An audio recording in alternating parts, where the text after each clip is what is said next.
Hello there, very good evening and welcome to your Primetime News Bulletin. I'm Shane Silva. And I'm Gayatri Ratna. As always, let's take a look at tonight's headlines.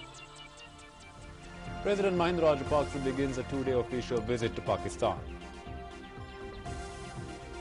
Former Maldivian President Nasheed stays put in Malé while his wife and daughter receive police protection in Sri Lanka. The opposition leader has appealed to ensure the security of the former Maldivian president.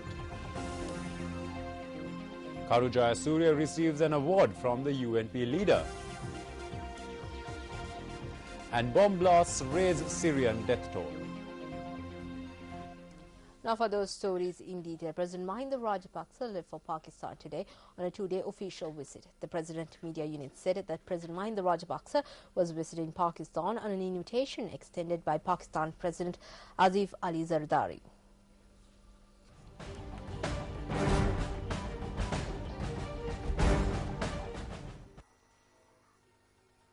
President Mahinda Rajapaksa and his delegation arrived at the Chaklaka International Airport in Islamabad this afternoon and were welcomed by the chairman of the Pakistan Senate, Farooq Hamid Naik. Among those present to welcome President Rajapaksa was the Pakistani Minister of Sports. The visiting head of state was then accorded a 21-gun salute by the Pakistan Army. President Rajapaksa is scheduled to hold bilateral talks with the Pakistani President, Prime Minister and Chairman of the Senate during his visit. Issuing a communique, the Presidential Media Unit noted that two agreements related to media cooperation and professional training would be signed during President Rajapaksa's visit. A group of state officials, ministers and parliamentarians, including the Minister of External Affairs, Professor G.L. Pires, are accompanying the President on this visit.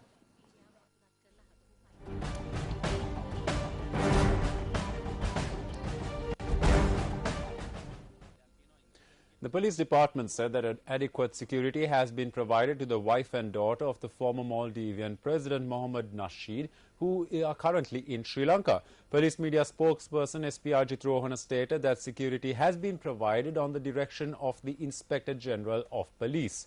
President Mahinda Rajapaksa instructed the IGP yesterday to provide security to the members of the former Maldivian president's family.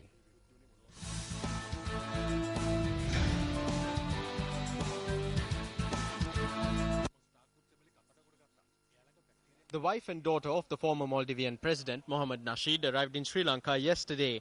When journalists made inquiries in this regard at the cabinet media briefing today, Minister Anura Priyadarshana Yapa responded. They are not people who are not used to this country. They have lived here before and we will provide the necessary assistance. Meanwhile, a demonstration was held this morning opposite the High Commission of the Maldives in Colombo. Maldivians residing in Sri Lanka participated in the demonstration, demanding that democracy be restored in their country. The peaceful protest today has been conducted in the effort to save the democratically elected president of the Maldives. We are democratically involved in the process where the people of Maldives must be able to exercise their democratic right from the democratically elected president. I've been here. I'm studying here. This government right now, the current government, was brought by a coup of some rebels. I just want true democracy to be there in our country.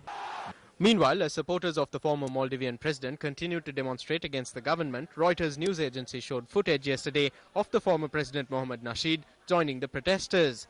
The Maldivian police said 18 police stations and 2 court complexes were damaged during the demonstrations.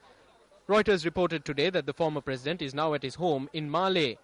Although the criminal court has issued a warrant for Nasheed's arrest, the current president has issued a guarantee to the public that this will not happen. The interim chairman of the former president's Maldives Democratic Party, Rico Musa Manik, was also injured during the events that unfolded over the past few days. The new president's media secretary noted that the situation in the Maldives was peaceful today.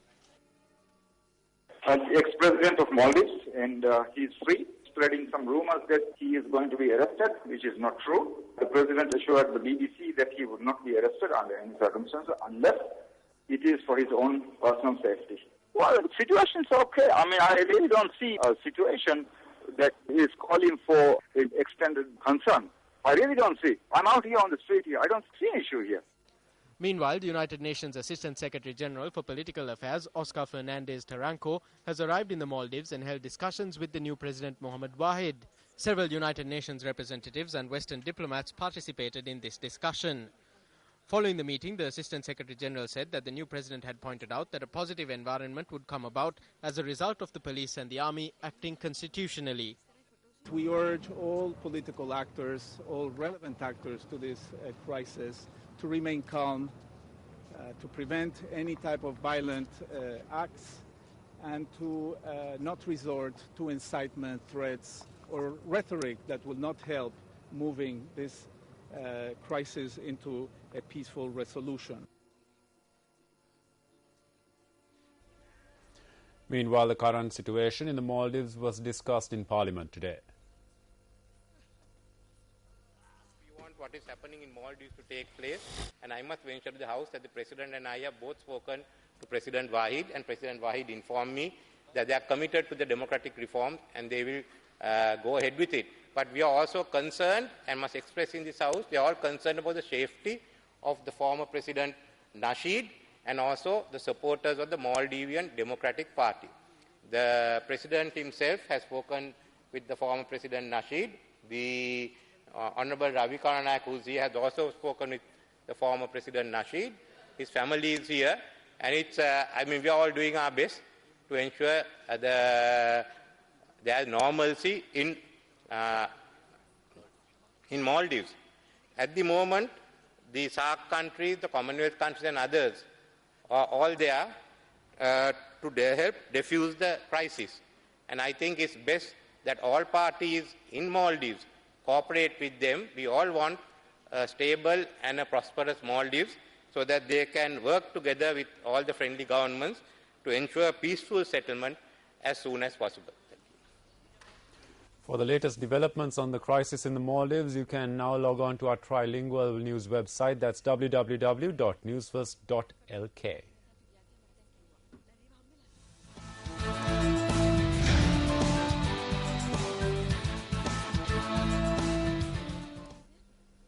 A proposal has been made to appoint a cabinet subcommittee in order to come up with a human rights action plan.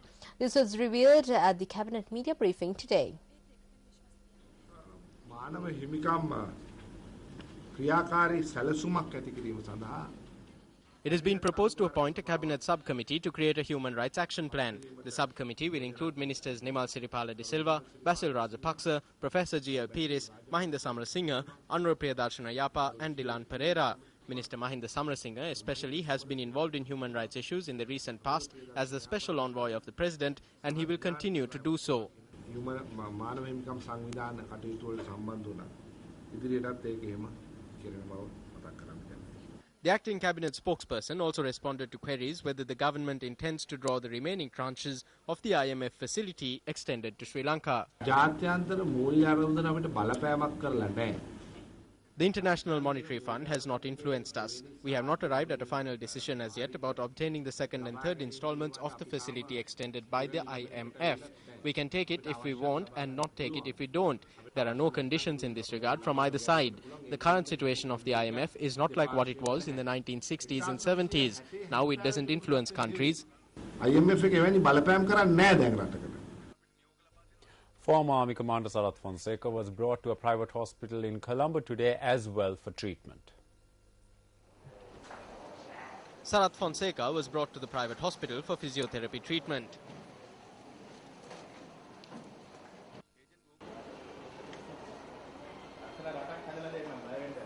A beautiful country will be created. Do not fear. Even after 10 years, we will build it.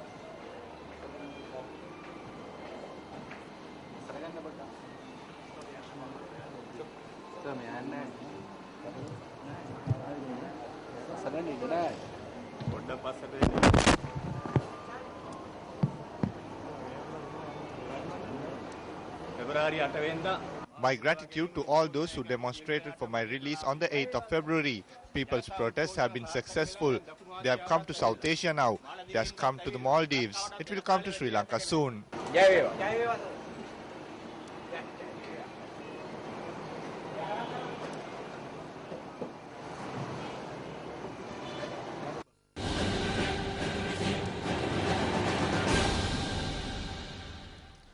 Well, speaking in Parliament today, Deputy Minister of Economic Development Lakshmi Apabivardhana said that the criterion on which the Samurdhi benefit is given has changed. He made this statement in response to a question raised by UMP parliamentarian Sajith Premadasa.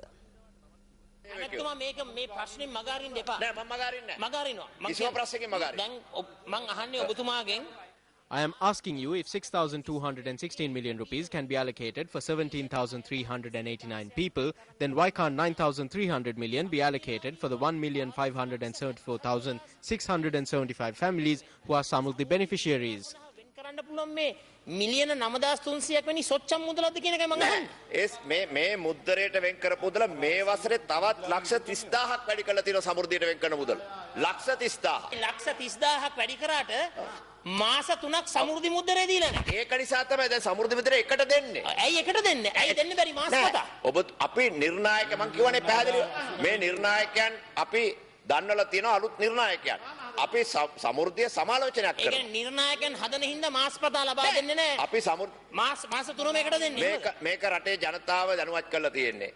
The public has been notified of this. Instructions have been given to issue stamps together. There have been no demonstrations against this. උද්ඝෝෂණ තියන්න ඕන නම් කරලා වෙන්න. ජනතාවට අපි එක දනුම් දීලා තියෙනවා. උද්ඝෝෂණ කරන්නයි කියලාද කියන්නේ? නෑ නෑ. මුද්දරේ ගන්න. ජනතාව දන්නවා. ඒක. සමෘද්ධි සංවර්ධන නිලධාරීතුමන්ලා 17,839 Samurdhi officials have been promised permanent positions. I would like to ask when these promises will cease to be just words and will be put into action. කවදාද මේ වචනෙට සීමා වෙලා තිබෙන පොරොන්දුව ක්‍රියාවට නංවන්නේ? ඒක කිසිම වචනයකට සීමා වෙලා නැහැ ගරු. නියෝජක අධිනායකතුමනි. The Divinaguma department has been proposed through a cabinet paper. A bill will be presented in Parliament within a month. When the bill is enacted and the department is established, they will become government employees with pension benefits.